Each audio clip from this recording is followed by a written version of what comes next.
Tonight on Joynews Prime, Ghana Health Service says it will be stepping up contact tracing and testing as part of measures to check recent surge in COVID-19 cases and blames failure of private labs to report for poor contact tracing. Some traders at the Kaneshi market have meanwhile blamed the lull in advocacy for their disregard of the COVID-19 preventive protocols.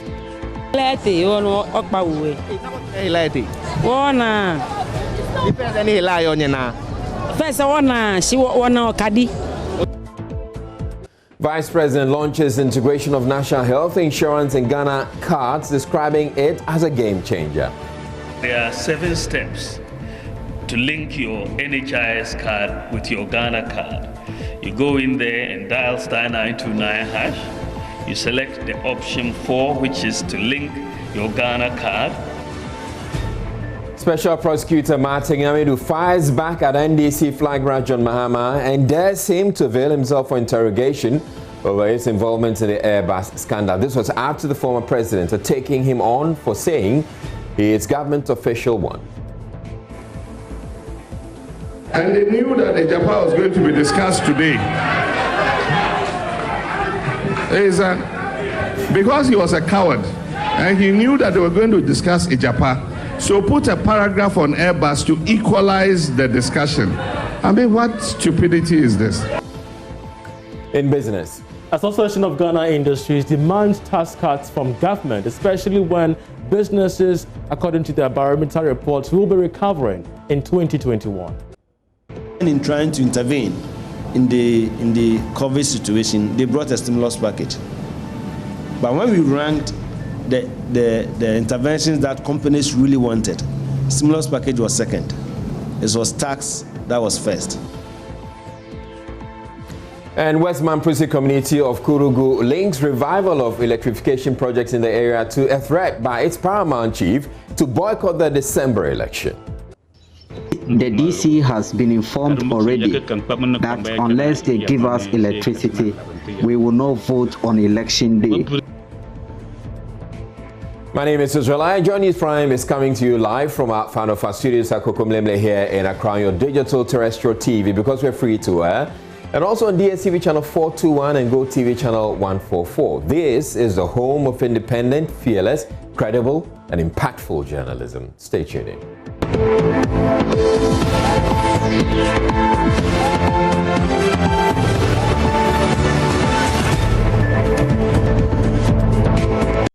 2 months after its last COVID-19 briefing, the Ministry of Information Monday is back, cautioning the public about the need to take the safety protocol seriously. It follows a surge which has seen the number of active cases doubled in the last 5 days from about 500 to 1,139. Though many have attributed it to political actors' disregard for the preventive protocols as they go about their campaigns, Information Minister Kujopon Krumah disagrees, saying the data available does not support the claim. The Ghana Health Service has, however, acknowledged it would have to improve contact tracing and testing, even as it urges the public to go back to wearing their masks. There is more in the following report by Bismarck Kwekwasante.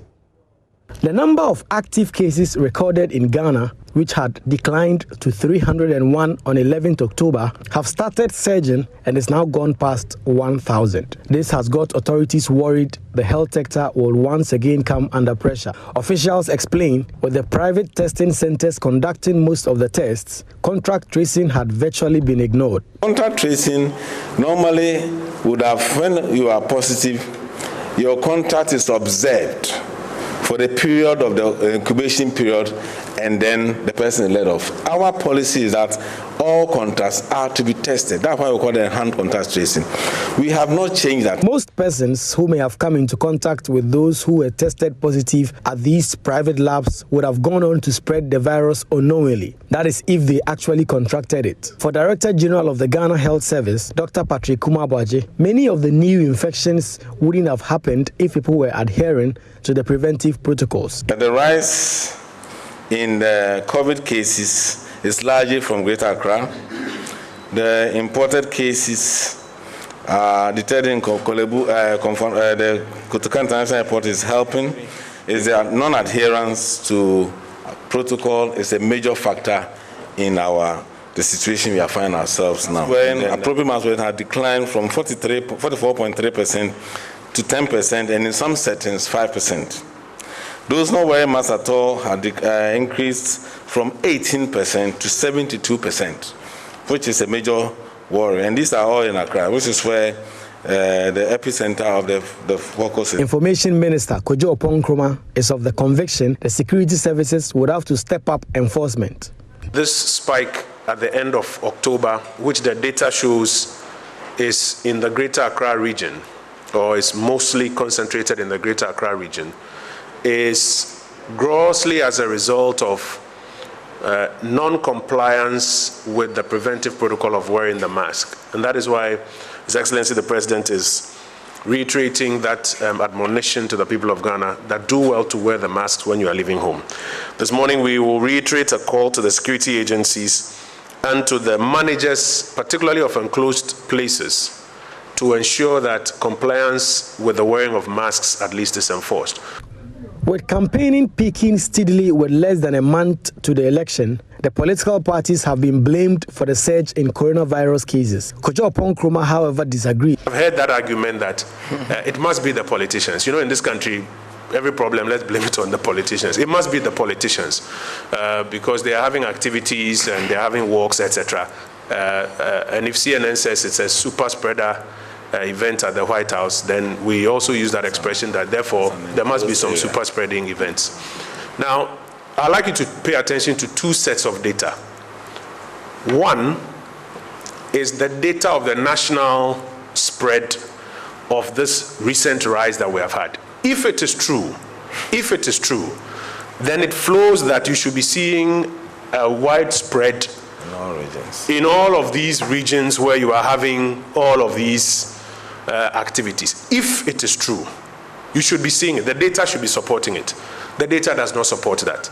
It's a nice argument to make, especially when you want to take politicians on, but the data is not supporting that. Second, the data as was mined by the Public Health Department of the Ghana Health Service shows us that we're having a lot more issues in offices and workplaces. It turns out, though, those who hit the campaign trail and follow the politicians end up in offices and churches and other enclosed spaces which have been identified as emerging hotspots. Meanwhile, all districts in the Greater Accra region are recorded increases in cases, especially in the Ayawaso West Wogon municipality. But Director of Public Health at the Ghana Health Service, Dr. Franklin Esiedu-Bekwin, is quick to add that it does not mean the municipality is the current epicenter of the virus, but because more testing centers are located in the district and cited among others Noguchi and Nyaho, as well as MDS Lancet. Now, traders at some markets Joynews has been interacting with have cited the lulling government's advocacy on COVID-19 for the widespread disregard for the preventive protocols. President Akufo-Addo, in his 19th address to the nation on COVID-19, suggests that the rising cases is because Ghanaians have let their guard down and stopped wearing face masks. A check at the markets confirmed, apart from the lack of adherence to the mask policy, the hand wash stations established in the markets have all but disappeared. There's more in this report. A visit to the Kanishi market in Accra just a day after the president's 19th address revealed close to no regard at all for COVID-19 protocols. There was hardly anyone who wore a mask, and for the few who did, there was more of a chin guard. Many of them explained they are convinced the virus has disappeared.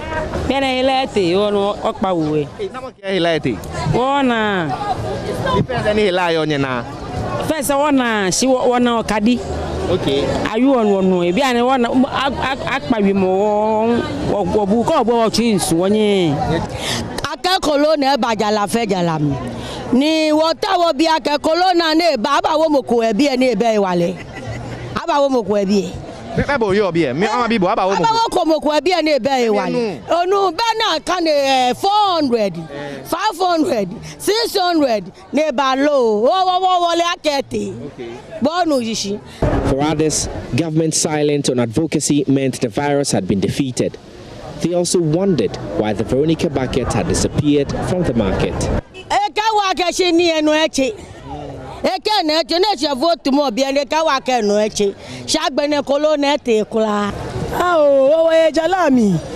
me wo koto me hela ya me wo koto hela be wo ni hela ya le jeje ma na mieje hela nyenye mo le ka me wo koto ete akpi wo koto be ole eko gbete le che be to fe so ka fe le chila ino obi aboni TV no e bashin e to ko obi ele no mini e bashin e wa e pi e poli ne ke bucket ni alo lo fe je me no tun ke be hela e bashin o ka ke bi an ele reze ko we me wo koto me fi oni o le eko wonu ko edon e wona na no ni wonu e no ji vote mo wonu e shi ela le wonu ko edon e wa kana na ele ebe ko e won ta o me ni ele mu ame ani wona me TV ni wale be ni wo ba stashi wa shi na na ni ele ba ko ni wo twins na ga wa bu eko e no fine.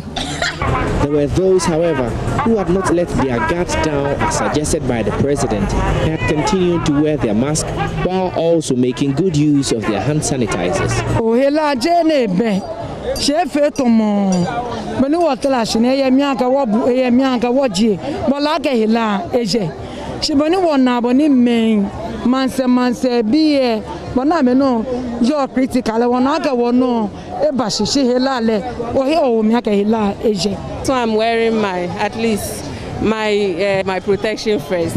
I think of my safety first than any other person. So once I'm wearing if she's not even wearing I think I've held my sanitizer here. So right after the exchange of money, I'll use my sanitizer. That's why I'm wearing my nose mask to take care of myself first. So if anybody else is not wearing, but I'm protected. So that's what matters to me.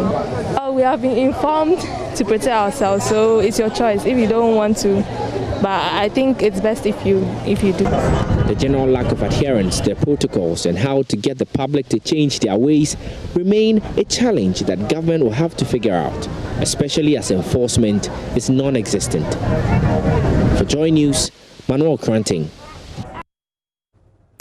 Now, there are still concerns the current surge in COVID-19 cases is unlikely to taper off anytime soon, considering the number of crowd-pooling political events lined up. Insura FM's Uforia Manfo has more in the following report.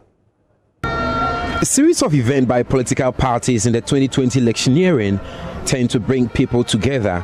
COVID-19 safety protocols are often disregarded at campaign tours, rallies, and health walks organized by political leaders. In his 19th address on measures taken against COVID-19, President Akufo-Addo observed low compliance with safety protocols is accounting for the rise in COVID-19 cases. He said it is unacceptable to step out without face masks and expect other protocols to be adhered strictly. But opposition NDC says the president lost the fight against COVID-19 when the New Patriotic Party breached the protocols during its parliamentary primaries. NDC Deputy Communication Officer in Ashanti, Alex Asafweje, says despite NPP sympathizers breaching the COVID-19 protocols, they were left off the hook. Have you seen them enforce the COVID protocols? Is the president or the commander-in-chief of the Ghana, is the president or the person who appointed the IGP? Does the IGP not take direct control from the orders from the president? Does the IGP not take direct orders from the president? Per the EI 64, it is the Ghana police who are law enforcers in Ghana that are supposed to make sure that the COVID protocols are complied. But for the fact that the president knows that if they start to enforce the law, which is in the CI, and they start arresting people, taking them to court to face the law as it is in the EI, those very people will vote against him, and it may cost him power. Just because of that, and we are in the election period, we just have barely 30 days to 7th December. So the president himself is afraid that the COVID protocols will be enforced. Communication Director of the NPP in the Ashanti region, Kwesi, however, says the rise in COVID cases cannot be attributed to the ongoing campaign tours. He says the president has done his best to contain the spread of the disease. We all have people in the market. Even before this health work started, we had people already at the markets. Makola market, there were people there. Kaneshi market, there were people there. Kumasi Central market. So I don't think it will be so right to pinpoint that it is the health work that is, that is creating that problem. No, we all have to continue to take care of ourselves. Even if we are not moving out of our houses and we don't take care of ourselves, this COVID will come. So let's all take good care of ourselves, support the president, so that the president will also support us. With a number of health walks planned in various constituencies, it will be interesting to see how these are held without breaching COVID-19 safety protocols. Obi Deshie Ofori Aman for reporting.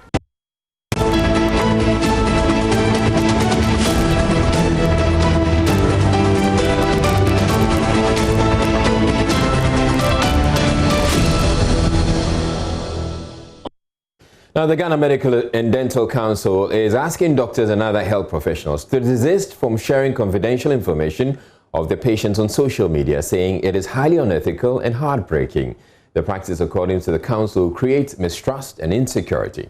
Addressing the 11th White Coat ceremony at the University of Cape Coast, chairman of the Medical and Dental Council, Professor Paul Nyame, implored them to respect the sanctity of their profession. Richard Kotunyako has more. Signifies a rite of passage that welcomes clinical students into the medical profession. The century-old tradition seeks to remind medical students of their responsibility to professionally care for their clients. This year saw 111 students, 70 regular and 41 graduate entry students, the highest number of students since the establishment of the School of Medical Sciences at the University of Cape Coast. Speaking at the ceremony, chairman of the Ghana Medical and Dental Council, Professor Paul Nyame, shared some worrying concerns the council has had to grapple with as far as sharing of confidential information of patients by some of their officers are concerned. As you begin to take clinical classes, you will see small and big, short and tall. Never discuss patient confidential information either in the public, on a public space, or on social media. Friends, it is tempting to want to show to your friends that, hey, today I've assisted in this particular procedure. Remember that social media sites cannot guarantee confidentiality. Whatever privacy settings you use, once you put it, even if you delete it, it is there. You can't control it. But the fundamental principles, the ethical legal principles that underpin medical privacy and confidentiality, as reflected in our Constitution and in several acts of Parliament, including the Public Health Act, play. So you can't say, oh, sorry, blame the iPhone 12. Don't share information about patients or post information that could identify any patient on any social media platform. He cautioned them to resist the urge to misrepresent to the people they meet on the wards that they are doctors because they are not yet medical doctors. Provost of the College of Health and Allied Sciences, Professor Martin Zeko, called on the students to make good the investment that have been made in them. So far, so much has been invested in you, and so much is expected as you cross to the next stage. Remember, when a hunter sets a trap using a goat as bait, he does not expect to catch a rabbit.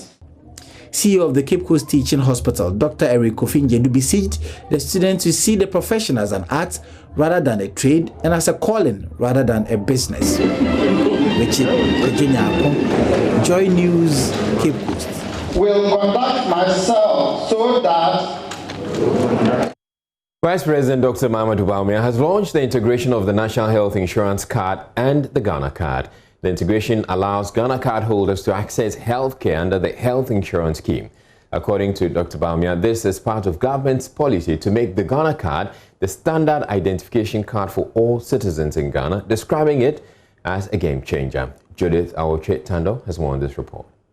Speaking at the launch of the National Health Insurance Scheme Week, the Vice President explained every citizen can link their NHIS card to the Ghana card using the *929 hash code. This, he says, will allow subscribers to renew their membership as well as access health care using the Ghana card. In fact, there are 7 steps to link your NHIS card with your Ghana card. You go in there and dial *929#. You select the option 4, which is to link your Ghana card. Enter your 13-digit Ghana card PIN, which starts with GHA, it's a 13-digit PIN. Press send. Then you enter your 8-digit NHIS membership card, press send, and wait for the confirmation message, and it is done. The Vice President said government is dedicated to ensuring that all citizens are able to access health care using the Ghana card, adding that 1-month waiting period for delayed renewals and new registrations has been waived by the NHIS for this week alone. This pilot is being launched today for the start of the NHIS week. For this week alone, the 1-month waiting period for delayed renewals and new registrations has been waived by the NHIS. He added that as part of deepening the inclusiveness of the Ghana health system, the integration will cover procurement, patient record management, payment across providers, among others, which he believes is a game changer in the health sector. And the scope of digitization in the health sector is enormous. It ranges from procurement to nationwide drugs inventory management, patient record management, portability of patient records across the country, to health insurance management, and billing verification and payments across providers. Our disease geography is poorly mapped. All these information gaps must be closed soonest, and we must take advantage of technology to do just that. What is key for us today is the leveraging of the Ghana card to transform our health system. This is a game changer. Judith Awachitando's report for Joynews. Special Prosecutor Martin Amidu has dared NDC presidential candidate John Mahama to present himself for interrogation over his involvement in the AIRBUS saga. The former president had called out the special prosecutor for naming him as government official 1 in the scandal in his corruption risk assessment report on the Japa mineral royalties agreement. And they knew that the Japa was going to be discussed today. Because he was a coward and he knew that they were going to discuss Japa, so put a paragraph on AIRBUS to equalize the discussion. I mean, what stupidity is this?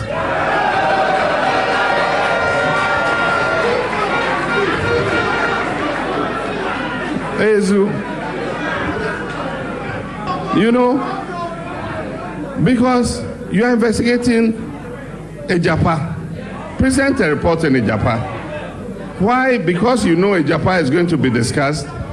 You've indicted the president's cousin as finance minister, and you are afraid that you are presenting only a report on Japa. So in the Japa report, put some other reports that balance the equation. I thought he was man enough. Come out. The point is, you say I'm the leader of a political party. I say, if you have a legal basis for investigating me, go ahead and investigate me. If you have a legal basis for investigating me, go ahead and investigate me. There's been a DPA, a deferred protection agreement. You're not a party to it. You don't know who are involved in it. They've identified some people in it. You don't have an authenticated agreement from SFO or from whoever is involved in it. And you say, I surmise that government official 1 is so. Somebody is so. On what legal basis are you proceeding? But you see, the thing is, his office is important because the investigation they did on Japa is not a surprise. I said it this morning. We knew already that it was vitiated with corruption. Everything that he has found out. Now, Ms. Amidu, in a statement released on Monday, said the former president should man up, wise up, and be brave enough to make himself available for interrogation. I'll go to the second paragraph of the statement. It says there, In view of the fact that I was making an assessment report on the Japan and other related matters there too, I found it necessary to make observations on other matters related thereto, on which discrete analysis of the risk of corruption and anti-corruption assessment had been undertaken, leading to investigations to demonstrate the essence of anti-corruption assessments. The evidence gathered in the case of the Republic versus Samuel Adam Mahama and others point to one and only one person as government official one. His Excellency former President John Dramani Mahama, the former Vice President of Ghana, is the elected government official one. And he continues in the fourth paragraph, the long public service of the Special Prosecutor spanning various aspects of security and intelligence from the period February 1982 to 7 January 2001 and July 2009 to January 2012 makes him more experienced in determining when it is not conducive to the national security interest to foolhardily take certain law and order actions. The Special Prosecutor owes that exercise of discretion to his vast experience over the years, his responsibility to maintain national stability, and his conscience as a patriotic anti-corruption crusading Ghanaian. There is no question of stupidity or cowardice about it. Any person aspiring to be president of Ghana for a second term who does not know that a cardinal principle in security and intelligence is that, quote, caution is the better part of valor, was not and is not worth the vote. He continues, His Excellency former President John Dramani Mahama cannot pick and choose from the Japan Royalties Limited report. The last sentence in the first paragraph of page 54 of the report offered former President John Dramani Mahama the opportunity to voluntarily come forward and make a cautioned statement in the following words. Quote, the former president has also not offered to make any voluntary statement to this office despite the publication of an alleged interview containing admissions purportedly made by the former president to a Daily Graphic reporter without the full voice recording, which in the meantime remains just hearsay, unquote. Your Excellency, the wise and the brave former President John Dramani Mahama, if you really assert that there is no piece of evidence showing that you are elected government official one, why do you not simply voluntarily come to be cautioned, be interrogated, and confronted with the evidence against you as elected government official one? Well, a member of the NDC's flag bearers legal team, Abraham Hamaliba, however, says the party will ignore the challenge thrown by the special prosecutor. Speaking on Newsnight Monday evening, Mr. Hamaliba said former President Mahama is focused and will not respond to Mr. Martin Amidu. As a head of an anti-graft institution, I do not understand how he came to the conclusion that when crimes are committed during certain periods, if it's a rainy season, you don't arrest. If it's a dry season, you arrest. I don't know where that is coming from. And I think that his judgment is wrong. Indeed, in some jurisdictions, presidents who are still in office are invited to answer questions on matters of graft. So I don't know where he's coming from at all. Former President Mahama is focused on his campaign. Tomorrow he'll be in Kumasi. Former President Mahama does not intend to respond to Martin Amidu's outburst.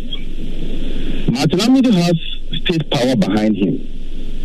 Martin Amidu, if he wants, can commandeer the police, can commandeer the army, or any other intelligence organization to go and arrest former President Mahama. But former President Mahama is focused on his campaigns and will not respond to him. We're taking a break here on Joynews from, but still ahead in the bulletin, West Mampusi community of Kurugu links revival of electrification project in the area to a threat by its paramount chief to boycott the December election. The DC has been informed already that unless they give us electricity, we will not vote on election day.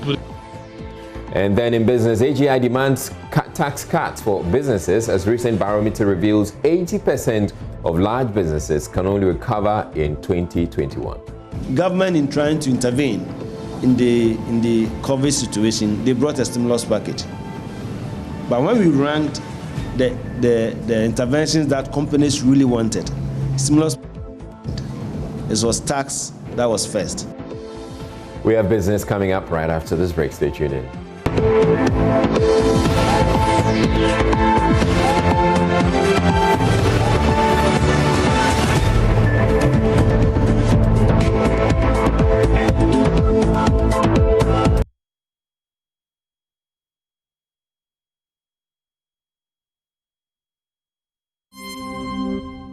Hello, good evening. It's time for business. I'm Charles Aite. Now, the Association of Ghana Industries, AGI, has called for specific tax cuts and incentives for businesses. This comes after business research assessing the impact of COVID-19 on businesses show that 81% of large businesses across the country will only be able to recover from the impacts of COVID-19 in June 2021. Here is Chief Executive of the AGI, Sechuma Kwabwa.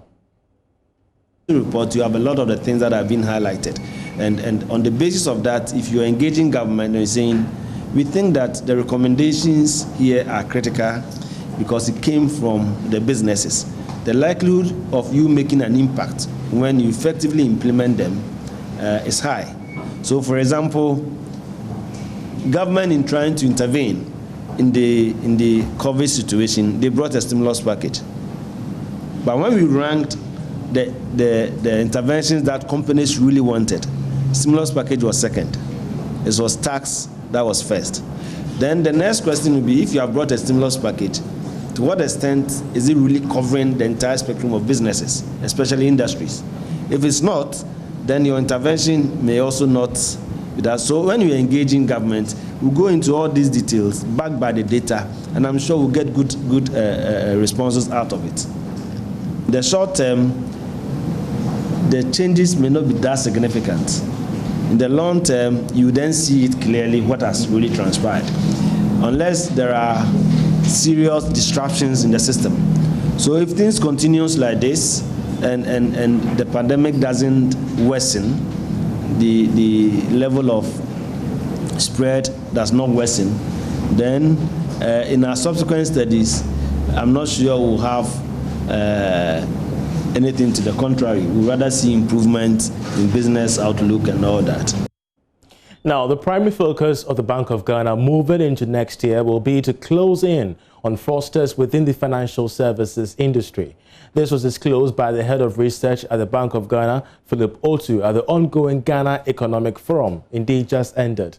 According to him, the central bank has taken note of the rising fraud cases across digital channels and various banks, and is advancing regulations for the sector.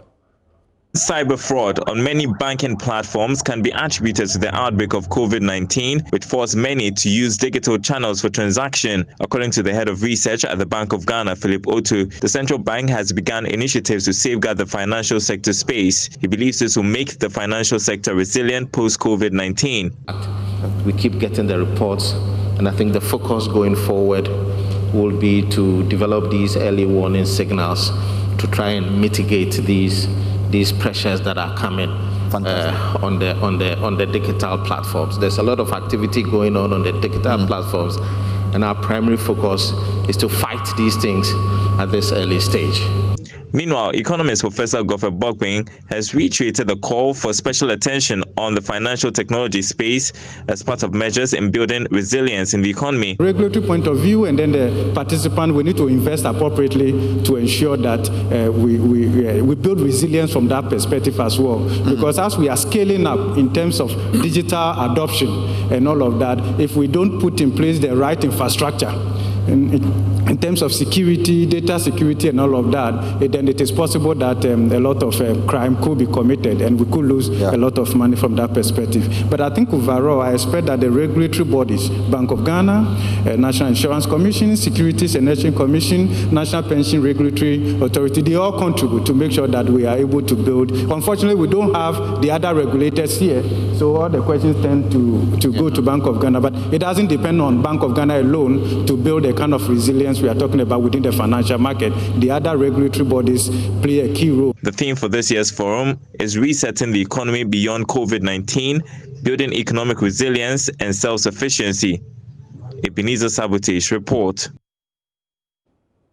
Let's stay with the Ghana Economic Forum because the Minister of Finance, Ken Ofori-Atta, is confident that Ghana is well positioned to be a regional economic hub. He spoke to journalists after the forum. For us as a country, if we look at sort of the cataclysmic effect that we've seen in other countries on the continent, clearly Ghana has held its own. I think the president was very clear in terms of moving very swiftly and boldly when the pandemic hit our shores, and we were able to mobilize, somewhere near 18 or so billion to make sure that things were put on an even keel and the lives and livelihoods were not jeopardized. Then, we launched the Ghana Cares Over Tampa program so that we immediately get on the path of recovery. But as you see from the composite index, even though we had projected a 0.9% growth.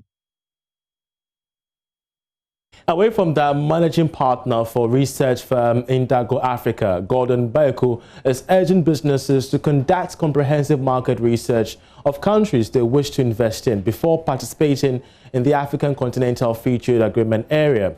On the big conversation on a segment of the Business Connect show, which airs tonight, Mr. Bayoku emphasized the need for interested businesses to master the trade in their home countries before considering international expansion. The business world in Ghana and the consultants should actually start helping our young businesses. It's a big opportunity for all of us to have a bigger market. It's also a challenge to be able to compete in a bigger market. My first advice to every business who wants to take advantage of this big opportunity being offered to us is that, first of all, understand your trade locally. Okay. Understand your trade locally. Number two, of each of the countries you want to venture, Nigeria, South Africa, and the like, get local knowledge. If possible, get local partnerships. They can help you with local knowledge. Once you can have a local knowledge of what they need and what works for them, then it will be easier for you to penetrate those markets. Do not just think that there's an opportunity, whatever cloth I sew, when I just ship them to Nigeria or to Sierra Leone or to Liberia, it will sell. It doesn't work like that. There are cultural nuances that actually influence what people want to buy and how much they want to pay for it. So we got to understand the markets. We need to understand how the people want. Let's look for local support, local partnership, if that becomes critical. Let's look at consultant supports, consultant partnerships in some of those markets, such that by the time you are going to every market, you have clarity of understanding of the market. Do not also just want to go there because you think you have the financial muscle to go and open shops in all these countries. No, sometimes that even makes you fail faster. You may want to catch the full interview on Business Connect with Inshirado, which airs tonight on Joy Prime. Now, Ghana's coconut sector is fast growing with over 300,000 metric tons of the fruit produced annually. So far, the production level for coconut is less than 1% of the global production rate, and this has necessitated the National Exports Development Strategy to intervene.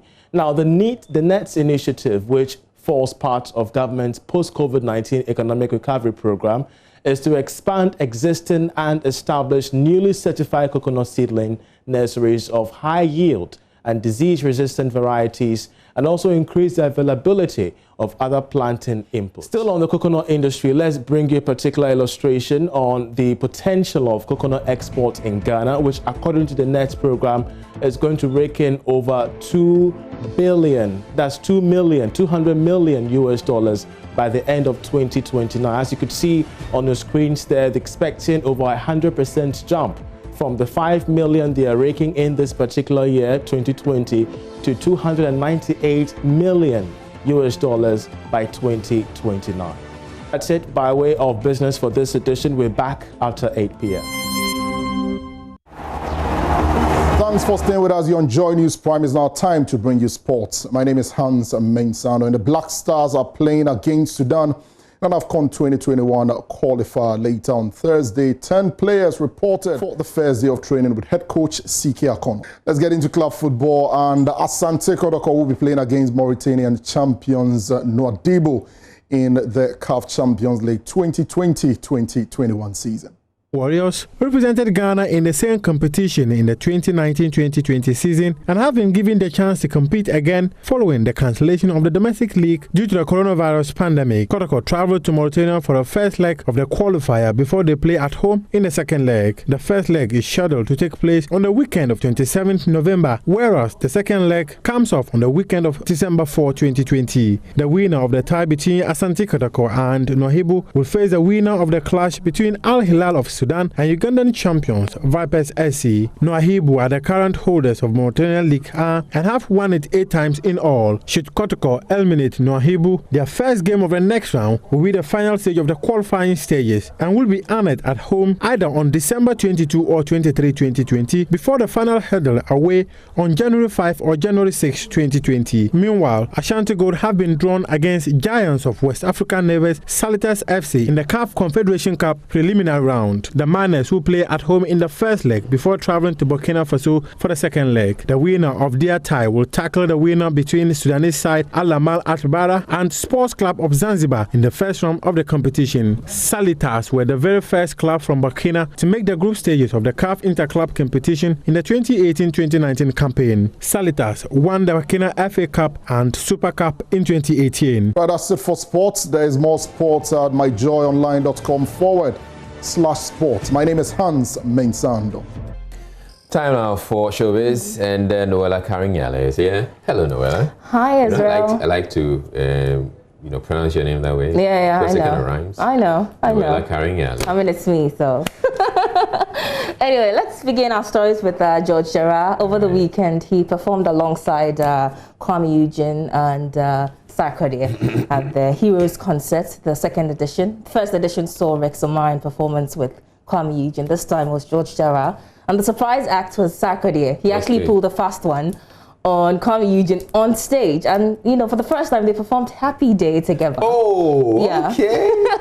But, after the performance and everything, my colleague IB had a conversation with George Gerard, and he asked Ghanaians to pay attention to Kwame Eugene's talent.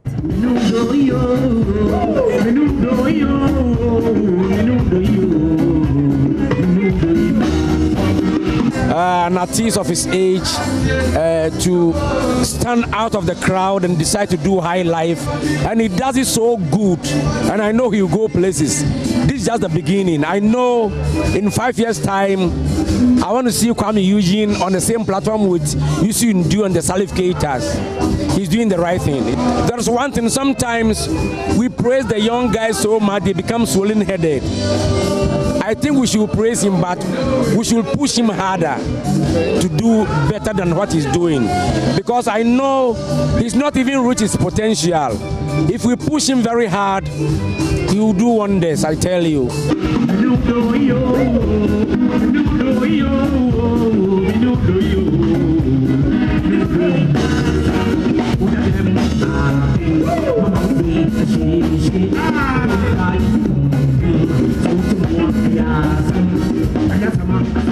So yeah, that was George Gerard. All right, so you're talking about the fact that Sarkodie was on stage to perform with Kwame Eugene. I would want to believe that this would be the first time that the two of them are performing Happy Day, performing after the controversy of a Happy Day being a political song.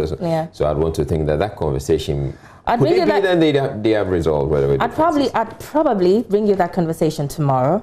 Sarkodie spoke to the issue. He wouldn't really talk to it too much, but I'll bring you something on But anyway, I mean, I doubt Kwame Eugene would have said, I'm going to walk off stage because I have a disagreement. Yeah. So in fact, a lot of people actually believe it wasn't a surprise act. They knew that Sarkodie was coming, but that's a discussion for another day. All right. Let's talk about Mikio Bereko, that about. You remember him? Yeah. Yeah, he has launched some attacks on, politicians for their involvement in the creative arts sector. So his argument is that oftentimes than not, when government is appointing people for the creative arts sector, they tend to appoint party loyals. And so they end up not dealing with the real problems of the creative arts industry and rather engage, petty, politicking here and there. And so he's actually encouraging or urging the government to appoint more independent, experienced people. Creative minds, our creative arts industry, and as a council government, on what we need. And your government be And also check creative us know what we need and what to do at what times. Dabi. We need to counsel the government of governance of what the creative arts needs. I mean, what we need to progress. Sana me fesa bekano.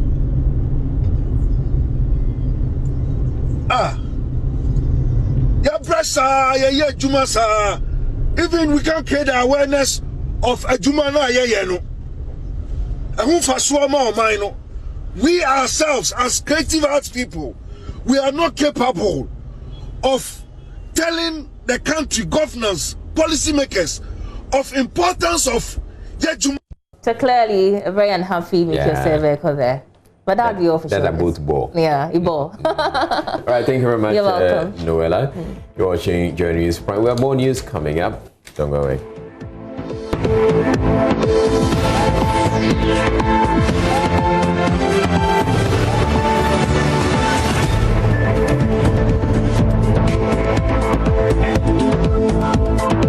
The New Patriotic Party says the performance of the Kufuor administration in pursuing the industrialization drive of the country is unparalleled. Speaking at a news conference in Accra, a member of the NPP communications team, Nana Komia, said the government's record in creation of factories is unbeaten and deserves to be given a second chance.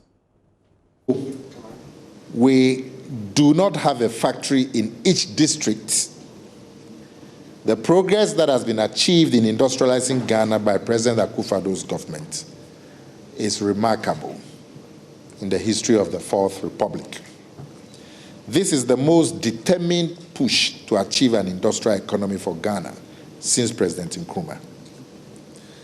Ghanaians, particularly the youth, must vote for this determined effort to secure for ourselves and our country an industrialized economy that produces and sells for both exports and the local market chocolate instead of cocoa beans, gold trinkets and ornaments instead of the raw metal, aluminium ingots instead of bauxite, cassava and potato chips alongside the raw cassava and the raw potato, yam chips alongside the raw yam, processed pepper alongside the raw pepper, canned tomatoes alongside the raw tomato.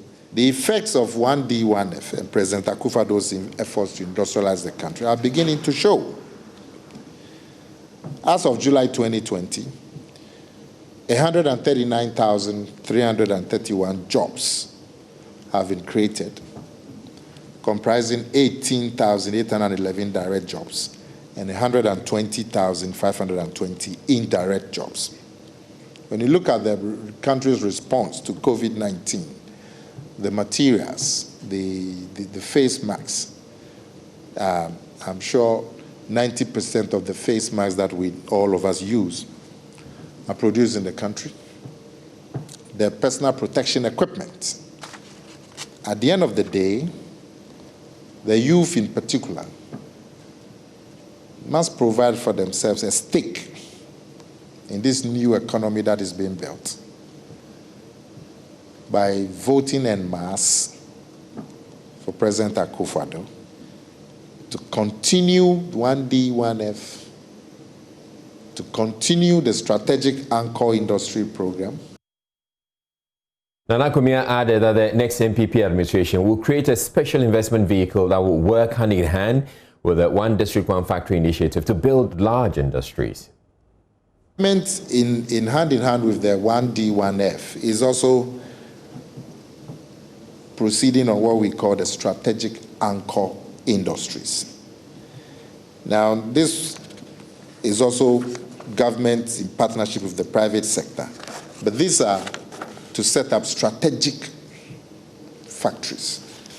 Basically, factories, this will be on large scale, and factories that will be selected, or the enterprise will be, the project will be selected based on its ability to solve a crucial need and provide what we call growth poles to the economy. So, for example, under this initiative, you look at the 10 biggest imports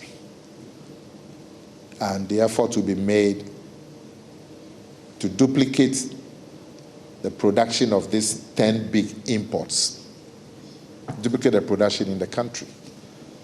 Now, candidates that will fall into this would include, obviously, rice, which we import a lot, chicken, which we import a lot. The Electoral Commission has been giving the green light to continue with activities towards the December 7 polls. This was after an Accra High Court this morning dismissed a case filed by the UFP's Nana Ejenim Boateng challenging his disqualification from the race. Mr. Ejenim Boateng was one of the individuals who had his form rejected, with the EC explaining 3 persons who endorsed his form have denied doing so. He then dragged the commission to the High Court, seeking to be allowed to contest the polls, but the court ruled in favor of the EC. Court correspondent Joseph Akable spoke with Nana Ejenim Boateng, who believes the judicial service is being manipulated. It's amazing that it has okay. So I'm waiting for my lawyers to get the ruling. But are you surprised with the decision the court has arrived at? It's amazing. It looks as if they wrote it for her to read. So why are you saying that? No, because it's amazing to me, my understanding, for her to read the judgment like this. But I respect the supremacy of rule of law. So if she has said so, I'm waiting for my lawyers. But you thought you had a good case? Oh yes, I have a good case, and she repeated it. I had a good case. She said it. That I had a good case. They did not consult me anywhere. So we pray for the best, because it looks as if our judicial is being manipulated, and where Ghana is heading towards, because the last result for anything is the judicial system. So if this thing continue on, then Ghana, we are heading towards banana republic. Is this the end of the road for your intent to file for a review? Oh yeah, we will go for review. The Kurugu community and its surrounding communities in the West Mampusi municipality of the Northeast region are about to be connected to the national grid for the first time, following a threat by the paramount chief to lead a boycott of this year's general election in the area. Naba Joseph Banyisi Sulemana, in an interview with Joynews, had threatened the entire traditional area of about 11 villages who sit out the upcoming presidential and parliamentary election to protest the failure by successive governments to extend electricity to the area. Government, through the Municipal Assembly, has, however, responded favorably and ordered the resumption of an electrification project which was abandoned after the NPP came to power. Ilasu Tanko has more. The DC has been informed already that unless they give us electricity, we will not vote on election day. This was what the chief of Kurugu said after years of constant letdowns in his efforts to bring electricity to his people, telling Joynews he could not allow this year's general election to be held in about 11 communities under his jurisdiction in the Walewale constituency unless an abandoned electrification project in the area was resumed and completed. After his statement, several deliberations followed, and the chief himself said he came under verbal attack for trying to use the election as an opportunity to get the needs of his people satisfied. But the chief stood to his ground, refusing to withdraw the threat. And today, the story of Kurugu is about to change. Information got to my office about the Kurugu rural electrification issue. Actually, when it came, it gave me sleepless nights. At least our government is a listening government. Seeing a community like Kurugu for a very long time, over years, that is not yet connected to the national grid was a very big problem. Quickly, I mobilized with my parliamentary candidate and the MP, and then with the government of Ghana. And we worked through the Ministry of Energy and the NETCO. And inshallah today, the contractor who was supposed to work at the Kurugu community is back to the community. Every house now wired with transformer being mounted in Kurugu community. It is now left with my office writing officially to NETCO for them to come, and then we'll do the commissioning. It was the efforts of the Municipal Chief Executive, AREMEYAW SOMO Lucky, that ensured the necessary arrangement made for the resumption of the project. The Chief Executive was addressing the Chief and his people as part of an official visit to monitor ongoing works in the community. Making all effort to get them lights before the elections. I want to also assure them that immediately they get the lights, I am going to give them street lights across the entire street, so that the entire community will get street lights, so that they can have their activities. Students who want to study outside their various homes can sit within those areas to learn. We are going to make Kourou a lively community, a model community, a community everybody will look at.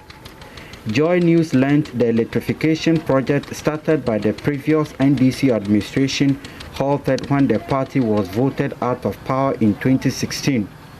It is unclear why the project was abandoned, but information available to Joynews said the contractor undertaking the project died, resulting in an attempt to review the contract agreement by the new administration. The chief himself, a scholar, hopes to leave a legacy of improving the literacy rate and bringing development to the area to befit its status of a traditional paramountcy. And to do so, getting the area connected to the national grid was vital in his quest.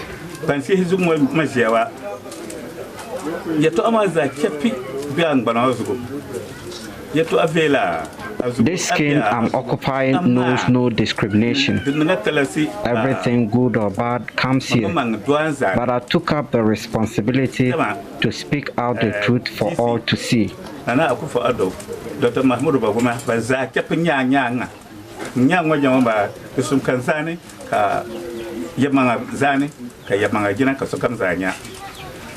The chief, on behalf of his people, thanked the government through the municipal chief executive and said he hoped to see the commission of the project soon. This week, as you know, I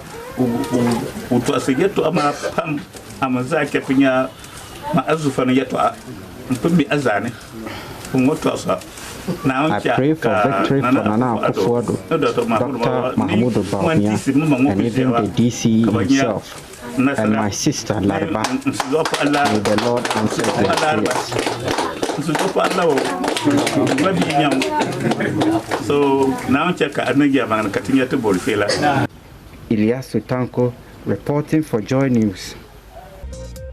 And up next, we bring you more business. Stay tuned in.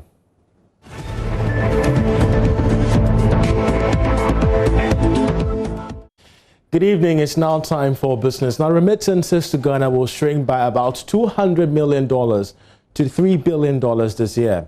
This is a disclosure from the World Bank's Migration and Development Report, of which Charles Nixon brings us more.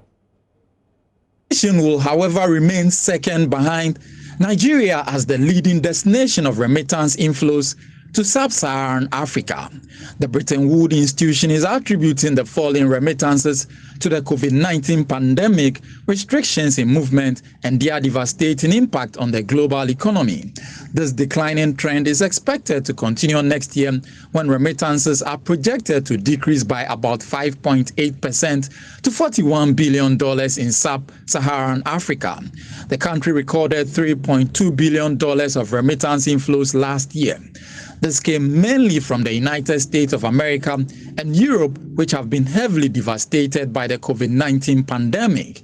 The World Bank said Ghana and sub-Saharan African migrants are excessively affected in host countries, as many are in precarious working conditions and informal jobs. This comes with high vulnerability to contagion and loss of employment. In addition, these migrants are often excluded from social protection systems, healthcare, and government stimulus measures. And the National Board for Small-Scale Industries, NBSSI, says plans are far advanced to formalize the operations of small and medium-scale enterprises through digital means. Speaking at the second edition of the 2020 Ghana Women Entrepreneurship Summit, the Executive Director of the NBSSI, Koshi Yankee, indicated that some funds have been secured for about 500 MSMEs to help move their startups onto digital platforms. Nicholas Brown has the rest of the story. An entrepreneurship summit brought together key stakeholders in the small and medium-scale enterprise industry. Speaking at the event, Executive Director of NBSSI, Kwasi Yankee Aye, stated that the CAP Business Support Scheme has supported about 200,000 businesses, with 70% of them being women. To date, the CAP Business Support has given support to over 200,000 beneficiaries. 70% of them are women. Digitalization of MSMEs is key, and if you look at it, even at NBSSI and under the new Ghana Enterprises Agency, there's a key to digitalize even this new Enterprises Agency. Why? Without digitalization, you can't move forward. As we walk through here, you ask people questions, they said, I'm selling. Where are you selling?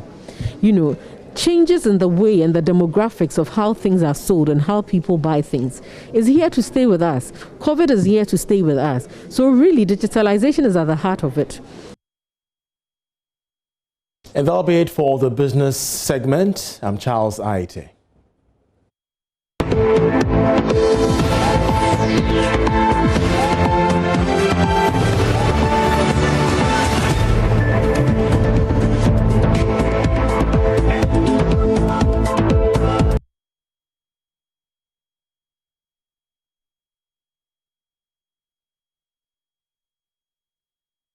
Right, and that'll be all for Joynews Prime. Up next, we're bringing you our Hotline documentary, and it has to do with multimedia at 25. Stay tuned in.